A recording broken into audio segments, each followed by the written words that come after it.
प्रणाम करे छी अपने सबके। हम निभा झा पुनः एगो मैथिली गीतना चैनल के माध्यम से एगो बहुत पुरान भगवती के गीत लग प्रस्तुत भेलौं हैं और आशा करे छी जे अपने सबके गीत नीक लागत। अगर गीत नीक लागे तो चैनल के लाइक से सब्सक्राइब कर देबै, जैसे हमर सब वीडियो अहाँ सब लग सबसे पहले पहुँचे।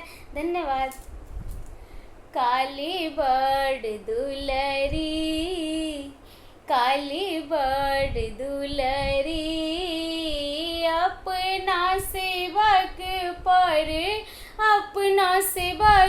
पर सहाय रहती। मैया बड़ दुलरी, अपना सेवक पर सहाय रहती।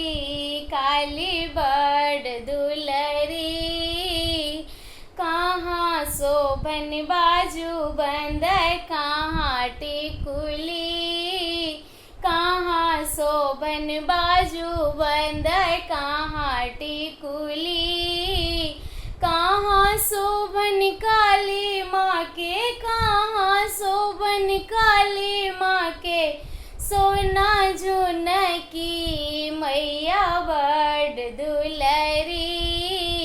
अपना सेवक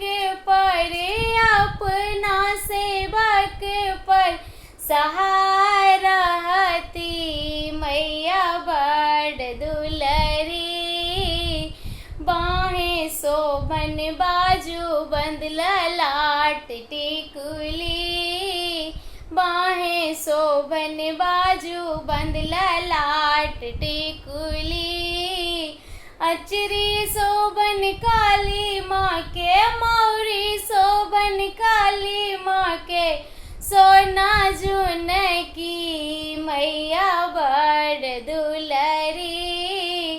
अपना सेवक पर सहाय रहती। मैया बड़ दुलरी, कोने फूल उजर माहे, कोने फूल लाल, कोने फूल उजर माहे, कोने फूल लाल, कोने फूल शोभन माँ के, कोने फूल शोभन माँ के, गलगरी मुहार। मैया बड़ दुलरी, अपना सेवक पर सहाय रहती।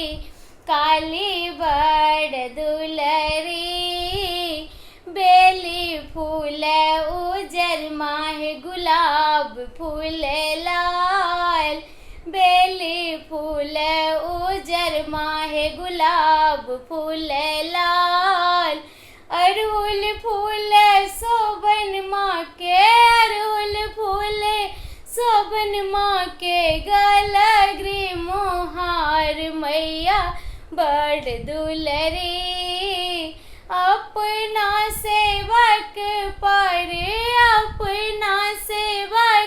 पर सहाय रहती। मैया बड़ दुलरी। धन्यवाद। जरूर बताएं गीत केहन लागल। जय मिथिला, जय मैथिली।